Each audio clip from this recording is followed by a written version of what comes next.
SCO بھارتی وزیر دفاع کانفرنس کا مشترکہ اعلامیہ دیکھ کر تلملا گئے، دستخط سے انکار کر دیا۔ چین کے دارالحکومت بیجنگ میں شنگھائی تعاون تنظیم کے وزرائے دفاع کا اجلاس ہوا، جس میں کانفرنس کے مشترکہ اعلامیہ کو دیکھ کر بھارتی وزیر دفاع راج سنگھ ناراض ہو گئے۔ بھارتی میڈیا کے مطابق وزیر دفاع راجناتھ سنگھ نے SCO کانفرنس کے مشترکہ اعلامیہ پر دستخط سے انکار کر دیا۔ بھارتی میڈیا کا بتانا ہے کہ SCO مشترکہ اعلامیہ میں پہلگام واقعے کا ذکر نہیں تھا، جس پر وزیر دفاع راجناتھ سنگھ نے دستخط سے انکار کیا۔ بھارتی میڈیا کے مطابق SCO مشترکہ اعلامیہ میں بھارت پر بلوچستان میں بالواسطہ بدامنی پھیلانے کا الزام بھی لگایا گیا ہے۔ واضح رہے کہ اپریل میں مقبوضہ کشمیر کے علاقے پہلگام میں 26 بھارتی سیاحوں کے قتل کے بعد پاکستان اور بھارت کے درمیان تناؤ بڑھ گیا ہے۔ ایرانی قوم پاکستانی عوام کے جذبے اور حمایت کو کبھی فراموش نہیں کرے گی۔ ایرانی سفیر نے اسرائیل کے خلاف جنگ میں فتح کا جشن منانے کے موقع پر پاکستان کی جانب سے بھرپور حمایت پر زبردست خراج تحسین پیش کیا۔ ایران کے پاکستان میں سفیر رضا امیری مقدم نے اسرائیل کے خلاف جنگ میں ایران کی تاریخی اور فیصلہ کن فتح کے موقع پر پاکستانی حکومت اور عوام کو دل کی گہرائیوں سے خراج تحسین پیش کیا۔ سماجی رابطوں کی ویب سائٹ ایکس پر جاری اپنے بیان میں انہوں نے کہا کہ ایران پورے عزم کے ساتھ لڑنے کے بعد ایک منصفانہ اور طاقتور جنگ بندی دشمن پر نافذ کرنے میں باوقار کامیابی حاصل کر چکا ہے۔ انہوں نے کہا کہ اس سلسلے میں پاکستان کی طرف سے دی جانے والی غیر متزلزل حمایت کو ایرانی قوم کبھی نہیں بھولے گی۔ رضا امیری مقدم نے کہا کہ جب صہیونی حکومت نے ایران کے خلاف جارحیت کی تو پاکستان نے برادر مسلم ملک اور دوست ایران کے ساتھ غیر متزلزل یکجہتی اور حمایت کا مظاہرہ کیا۔ پاکستان نے اس مشکل گھڑی میں باوقار اور اصولی موقف اختیار کیا، جس پر وہ تہہ دل سے شکر گزار ہیں۔ پاکستان عالمی امن میں اہم کردار ادا کرنے کو تیار، اگلے ماہ سلامتی کونسل کی صدارت سنبھالے گا۔ اقوام متحدہ کے ہیڈ کوارٹر میں ہونے والی اس اہم ملاقات میں پاکستان کی مجوزہ پروگرام آف ورک پر تفصیلی گفتگو کی گئی، جس کے تحت عالمی امن و سلامتی کے کئی اہم امور پر سلامتی کونسل کے اجلاس منعقد کیے جائیں گے۔ سفیر عاصم افتخار احمد نے واضح کیا کہ پاکستان سلامتی کونسل کی صدارت کے دوران شفاف مشاورتی اور تعمیری سفارتکاری کو فروغ دے گا تاکہ عالمی مسائل کے حل میں مؤثر پیش رفت ممکن بنائی جا سکے۔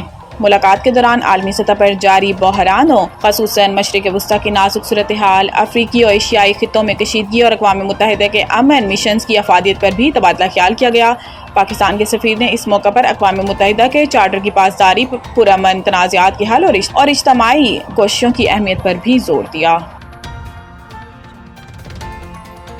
مخصوص نشستوں کیس لگتا ہے PTI میں کوارڈینیشن کا فقدان تھا، جسٹس محمد علی مظہر۔ مخصوص نشستوں سے متعلق فیصلے کے خلاف نظر ثانی اپیلوں پر سماعت جسٹس امین الدین خان کی سربراہی میں سپریم کورٹ کی 11 رکنی آئینی بینچ نے کی، جس پر PTI کے وکیل سلمان اکرم راجہ نے دلائل دیے۔ وکیل سلمان اکرم راجہ نے کہا ہے کہ میں Sindh high court bar case کے فیصلے کا حوالہ دینا چاہتا ہوں۔ یہ فیصلہ مثال ہے کہ عدالت آئین بحالی کے لیے مداخلت کرتی ہے۔ 3 نومبر کی ایمرجنسی کے بعد کئی اقدامات کیے گئے۔ سپریم کورٹ نے اس ایمرجنسی کو غیر آئینی کہا۔ اس ایمرجنسی کے بعد کیے گئے تمام اقدامات بھی کالعدم کیے گئے۔ سلمان اکرم راجہ نے مشرف دور کی ایمرجنسی کالعدم قرار دینے کا فیصلہ پڑھ کر سنایا۔ انہوں نے کہا کہ عدالت نے قرار دیا کہ ایمرجنسی کے بعد لگائے گئے ججز کی حیثیت نہیں تھی۔ عدالت نے ججز کو ہٹائے جانا بھی غلط قرار دے کر بحال کیا۔ الیکشن ایکٹ 66 کے مطابق کسی بھی پارٹی کا امیدوار بننے کے لیے 2 اصول ہیں۔ جسٹس امین الدین نے کہا کہ آپ سینکڑوں ڈاکیومنٹس فائل کر سکتے ہیں، آپ کو کوئی روک نہیں سکتا۔ جسٹس جمال خان مندوخیل نے کہا کہ اپیل آپ فائل نہ کریں تو الزام کیسے دیں پھر۔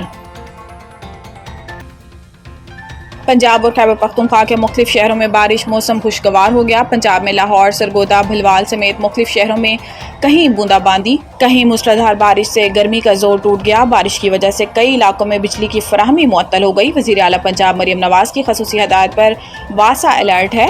خیبر پختونخوا میں کرک شہر اور مظفرات میں بھی بارش سے موسم خوشگوار ہو گیا، جبکہ بلوچستان کے وسط مشرقی علاقوں میں پری مونسون سیزن کا آغاز ہو گیا۔ کوہی سلیمان رینج سمیت وسطی اور مشرقی بلوچستان میں بھی بارش ہوئی۔ بلتستان ڈویژن میں بھی آج سے بارش کا امکان ہے۔ بارشوں کا نیا سلسلہ 29 جون تک جاری رہنے کی پیشن گوئی کی گئی ہے۔